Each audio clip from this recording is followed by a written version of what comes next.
Көлеңкелеп отыр едім көк талда, бір кішкентай маған қарай оқталды. Рұқсат сұрап шайғасты да жаныма, аға сенде мама бар ма деп қалды. Не дерімді білмей қалдым тіл жұтып, кірпігімді алдым жасқа сөңгітіп. Бір сұрақпен жылатып ап балақай, енді менің жауабымды тұр күтіп.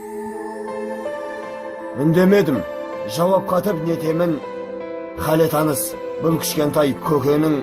Анам бар деп айта алмадым, амал не, білем оның анасы жоқ екенін. Анасы оның мәңгілікке аттанған, әкесі жоқ темір торда сотталған. Екеуінен бірақ темде көз жазып, жетімсіреп қалған сол ғой тәтті арман.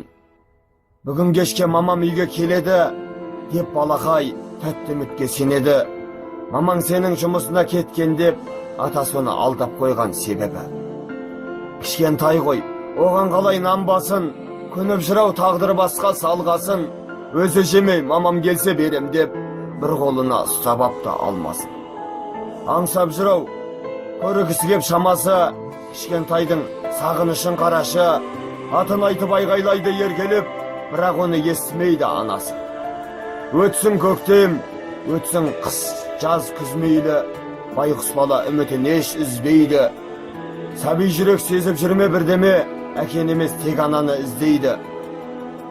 Үміті зор, келер ау деп ойлайды, қасыма кеп тағалаңсыз ойнайды. Әр әйелге жалт бұрылып елеңдеп, анау менің мамам ба деп қоймайды. Аяп кетіп, жүрек босап елжіреп, екі көзім жасқа толды мөлдіреп, мұңы қалың бұл сүйкімді балаға, айту қиын мамаң сенің сөнді деп. Арман отын алаулатып жандырған, өмір бойы өксімеуді заң қылған, басым дейдім құдіретті анаға, баласына сөнбес үміт қалдырған. Бір қалтаға кәмпит сап 15, бір қалтаға тығып тағы теңгесін.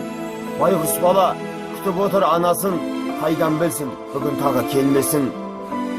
Ештеме де айта алмадым балаға, жетімсіреп қалып кеткен далада. Тек тағдырға қапа болдым ішімнен, кішкентайды зар қып қойған мамаға.